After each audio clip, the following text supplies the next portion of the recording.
If you're looking to relocate to the Chicago suburbs and you want more house without paying the trendy suburb prices, then this is an underrated town you need to look at. I lived here for over 20 years, from a little kid well into my 20s, and these days I get to help families relocate all across the Chicago suburbs. So in this video, I'll show you how people actually end up choosing Addison, what your budget gets you, and where you should be focusing your search so you can skip weeks of guessing on Zillow. So let's set the stage on what types of homes you'll really see here most often. Addison is not a new construction suburb. Most homes here were built between the 1960s and the 1980s. So you're often buying solid structure, tried and true layouts. The most common homes you'll see here are ranches, split levels, and raised ranches. Now, two-story homes do exist, but they're less common and they tend to be in specific pockets. Now, if you're looking for a two-story, I'll make sure to show you exactly where those are later on. Bottom line, no matter what style you're looking for, Addison offers a lot of options at a price point that's still relatively affordable compared to all the nearby suburbs. I will tell you, this town gives you two things extremely well: location and consistency. This is a town where businesses last for many years.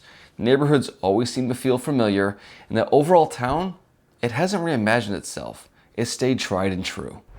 By the way, if you're thinking of relocating to Chicago or the suburbs, this is what I do every single day. Feel free to give me a call or sign up for my weekly newsletter right here.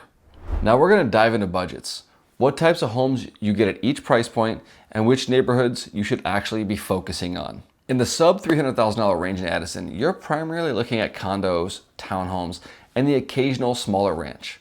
And here's the part that surprises a lot of people. You can still find condos here for under $150,000. Most of the condos and townhomes in this range center around Mill Meadows and Briar Hill, which sit right in the center of town, which gives you easy access to everything, whether you head east or west. Now, if convenience is your top priority, you'll also want to look at Kings Point condominiums. It's right here on the west side of the town, near 355. This area is literally right next door to shopping. So if you want the shortest trips possible, this place is hard to beat. Now, if you're buying a condo or a townhome, always expect smaller square footages and HOA fees. But those typically cover exterior maintenance, roofs, landscaping, and snow removal. Sometimes a little more. This range works really well if you want low maintenance living, a solid location, and you don't need a ton of space right away. Now, you can find a ranch under $300,000 in Addison, but I'll be completely honest with you, most of them are going to need some cosmetic updates.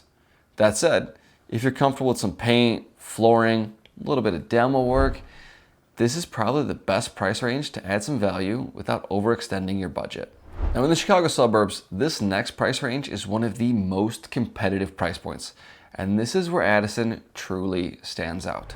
That is going to be a $300,000 to $400,000 range. This budget gives you access to multiple home styles, established neighborhoods, and a central location, which is why Addison is often one of the best bang for buck towns in this price range. If you're looking for a ranch, which is what I personally grew up in, you'll want to focus probably on Cherokee Park. It's got classic ranch homes, there's a pond close by, there's tennis courts, and a park that I visited so often.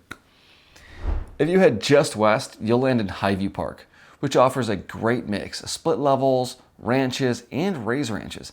I spent a ton of time in this neighborhood. Both neighborhoods are going to feel kind of the same. Now, as you move north, you'll hit Old Mill Estates. It's just off Lake Street and Mill Road. It puts you at the center between 355 and 290, and it hosts landmarks like Millie's Pancake House. Now, if you know anybody that's lived in Addison or you've been to Addison, you know Millie's. It's a staple. If you head furthest west in the Golden Gate Estates, location becomes the biggest advantage to this subdivision. It's right off 53, quick access to 355, and it's close to all the shopping and entertaining on the west side. This is a great option if commute time is one of your biggest decision factors. All right, now let's step this up just a notch. And at this price point of $400,000 to $500,000, most buyers relocating to Addison are going to land on the west side of town, right near 53 and 355. That location matters because this is where Addison has some of the most popular move-up subdivisions, and they're all concentrated right around here. One of the biggest advantages of living in these pockets is convenience.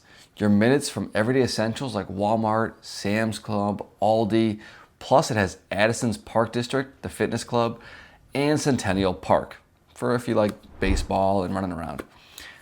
without having to go across town. Now, from a housing standpoint, this is where Addison starts to truly open up.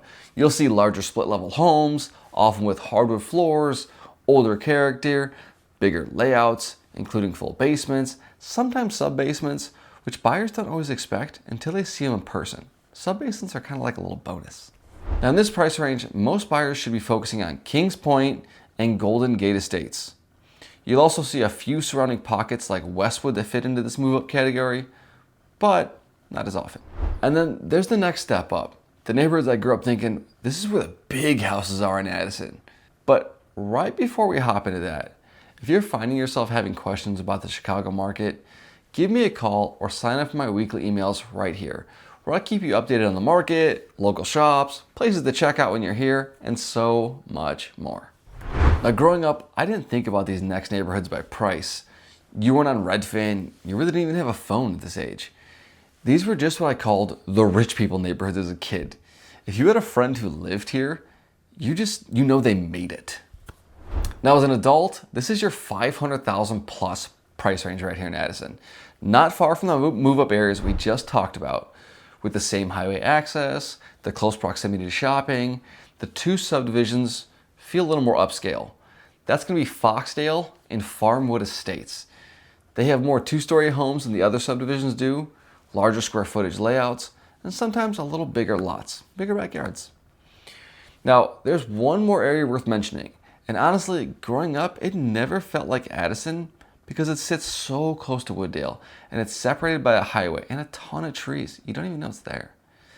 Now, if I didn't tell you this area was Addison, you wouldn't believe me, trust me. These houses range from 3,000 to 5,000 square feet, but the prices often range from $600,000 to $800,000. You're farther from main shopping and movie theaters, but you're minutes from 83 and 290, which is huge if you're a commuter or you work hybrid. Now, instead of memorizing all these subdivision names, here's how relocation buyers should actually decide where to focus. If you're saying, I want the lowest buy-in, then look at Mill Meadows, Briar Hill, Kings Point condos. It's got the lower upfront cost, flexible resale, and it's good if the move is temporary and you're just trying to figure out the town. If you're saying, I want entry-level classic suburban living, this is the settled-in version of the town that I grew up in and loved every minute of, then look at Cherokee Park, Highview Park, and Lake Manor. Now, if you're thinking, I want a little more space without leaving Addison, then you should be looking at Kings Point, Golden Gate Estates, because they offer larger homes, less turnover typically, and it feels just like a little bit of a move up. Some say, I want the best Addison has to offer. Well, you need to look at Farmwood Estates, Foxdale, or White Oak Estates, which offer larger homes, bigger lots, more two-story layouts, and they're right next to major highways. These subdivisions, pretty awesome. Now, here are a few things you should know when you're looking at homes in Addison, and a lot of times in the Chicago suburbs too. A lot of homes here have basements, finished lower levels, or even sub-basements. And that square footage doesn't always show up clearly online. Redfin, Zillow, Realtor.com. So if you ever walk into a house and you feel like, this home is bigger than I saw online, then there's a good chance it actually is. Addison's central location makes commuting straightforward. Just Google map your time to a highway or your job location and you'll see it's very easy to get on the highway and get to work. And after living here for over 20 years, from the time I was my daughter's age, I can tell you this town still feels the exact same. And if you're looking for a place that's going to stand the test of time and feel just as familiar years down the road as the day you moved in, then Addison does this extremely well. And if you want to pick my brain about Addison or any other Chicago suburb, feel free to reach out. I'm happy to answer questions you still might have. But if you want to avoid moving to the wrong suburb altogether, watch this next video where I break that down for you. And I'll see you in the next one.